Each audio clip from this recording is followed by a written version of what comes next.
Alright guys, let's have a look at some players who I believe are underperforming and overperforming, which might be able or enable you to be able to acquire them as buy low or get rid of them as sell high players. Let's start with the underperforming players.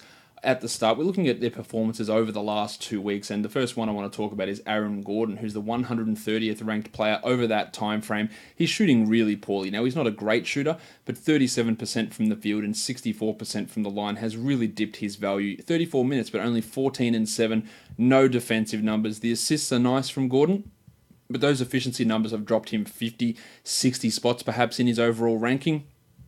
People get really sensitive to one game samples of weeks. He's killing my free throw percentage, he's killing my field goal percentage, and they can really overreact to that. So trying to send one of your worst 2 or 3 guys across to try and get Aaron Gordon, if the person who has him is feeling that way, it might be something that's worth investigating anyway, because his numbers at the moment, they're not looking too great. Jingle and Joe also in a similar boat, the 131st ranked player over the last 2 weeks. He's only getting 27 minutes a night. There's been some blowouts involved in that, and he's also struggling. There's no denying that. 9 points, 3.5 rebounds, 5.3 assists is still nice, 1.4 steals is still nice, but only 41% from the field and a weird 58% from the free throw line. They are quite anomalous, those numbers.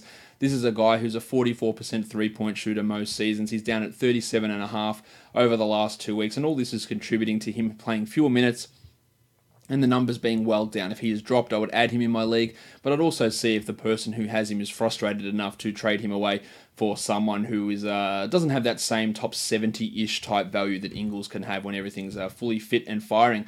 Bogdanovich is the 148th ranked player over this time frame. When I was looking these numbers up, I was a little surprised that Bogdan was down this low. 13.5 points, 4 rebounds, and 4 assists with 0.8 steals. His efficiency, again, is the real culprit, 42 and 72, including just 29% from 3. This is a 40% three-point shooter throughout his rookie season, and I imagine he'll continue to be that sort of a guy. The assists are fine. The minutes are a little bit low. Some of that is skewed by today's performance, where he was benched after 10 minutes by Dave Yeager. So that's always something that is dropping those numbers down. But with that recent downturn in efficiency numbers, you could be able to get Bogdan for a fraction of his overall value. Another rookie, not another rookie because it hasn't been a rookie I've spoken about, but a rookie we need to talk about is Jaren Jackson Jr. I believe he was on this list last week. He's the 155th ranked player over the last 2 weeks. Only 24 minutes a night, 9 points and 5 rebounds. Still a steal and still a block, but his free throws are down at 68%.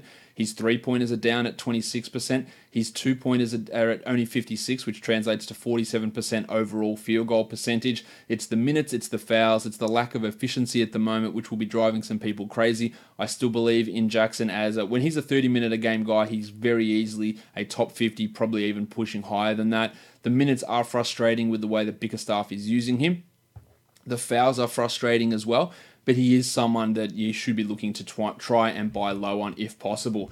Joshie Richardson, another one who is the 169th ranked player. The efficiency has been killing him. He did get back on track last game, but 34% over his last 6 games is not going to cut it, including under 30% from 3. He's been a 40% three-point shooter in 2 of his 3 NBA seasons. He's still getting steals. He's still getting assists. The other thing that's really deserting him at the moment are the blocks. He was a block per game guy, but he's at 0.2 blocks over the last 6 games. The minutes are fine, the usage is fine, it's just the efficiency and those blocks that have dropped off. Once they come back, and I imagine they will come back, is that his numbers will start rocketing up again. A real significant buy low opportunity.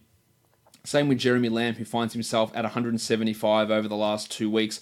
Again, it's poor shooting, 23% from 3. He's averaging 14 and 6 still. The other numbers are similarly in line with what he normally does, except his steals are down also. But when those efficiency numbers come back, 45 or 46% from the field, 35% or so from 3, then he goes back from a 14-point per game guy to a 17-point per game guy to 1.6 threes per game, and that jumps him up pretty comfortably into the top 100. Gordon Hayward, we know he's been struggling, but he is the 180th ranked player. Only 24 minutes a night, some blowouts in there, some illnesses impacting him. The shot still isn't right, and he clearly isn't right after that leg injury from last season, but I still believe that he is a 12-team league guy, and you might be able to get him at the price of giving up whoever's in your streamer spot just to get Hayward, because, I'm sure his manager would be pretty frustrated. Same with Chris Middleton. Now, Middleton did turn it around a little bit on Monday, but he's 216th over the last 2 weeks despite playing 32 minutes a night, and because the shot isn't falling, 27% from 3,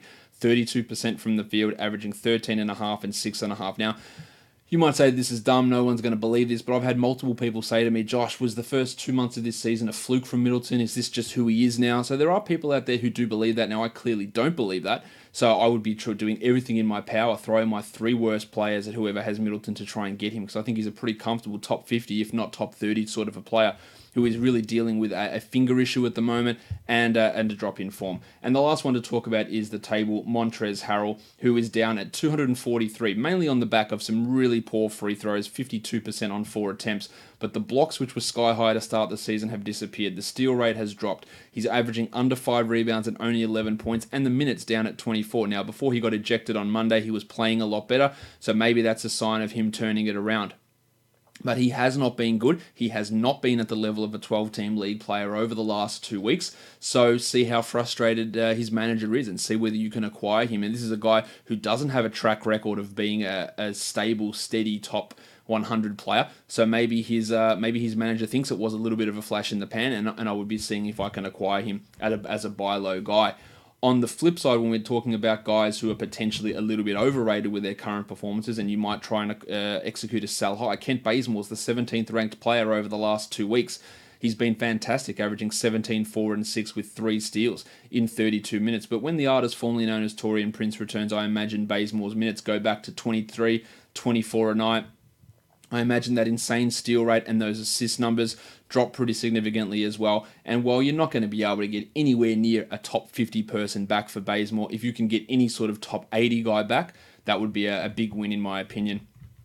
The other guy we talk about in the top 20 there is the future MVP, Kyle Kuzma, who's averaging 35 minutes over the last 7, 23 and 6 on 52% shooting. So the 52% will probably drop, but the usage at 25% will also drop when Ingram and Rondo returns, and the playing time has a decent chance of losing 2 or 3 minutes there to Ingram as well. So I think that Kuzma, who was really a borderline 12-team league guy at points earlier in the season, is clearly not this guy.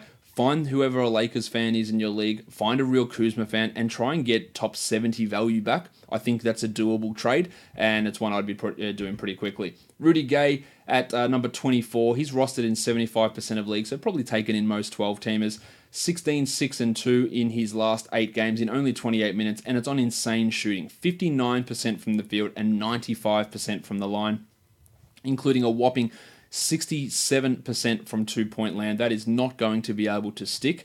I think any sort of top 70 player you can get back for Gay would be really good value. It might be a tough one to acquire, but you can easily evoke the name of Memphis Rudy Gay as a guy who was a consistent top 40, or even Sacramento Rudy Gay, a top 40 guy, and maybe you can get something back in that sort of level. I don't think he remains at this level. Same with the Deuce Young, the 30th ranked player over the last 2 weeks, averaging 16 and 8 with 3 assists. He's shooting fantastically, 79% from the line. He's like a 60% guy most seasons, and 54% from the field.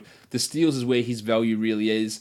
These minutes are high, and some of that's coincided with Victor Oladipo's absence. The usage is higher than usual, and the efficiency is obviously significantly bumped up. And I think Thad, who was really struggling to be a must-roster 12-team league guy, I think he might fall back into that zone. So see if you can get any sort of value there. Larry Nance Jr., the 36th ranked player, averaging 11 and 8 with 4 assists, 1.6 steals, and 1 block. I think that's fantastic, and Nance is a must-roster 12-team league guy. But I do worry that when Tristan Thompson and then when Kevin Love comes back, that Larry Drew's going to go back to playing Nance 18 minutes a night. So I think any sort of top 80 value, top 100 value you can get for Nance in a trade, and it might be tough, but if he strings a couple more good ones together, I'd be looking to try and do that with Nance, because while I think for the next 3 weeks he can maintain top 60 numbers, after that, I think the top 100 might become a little bit harder to do.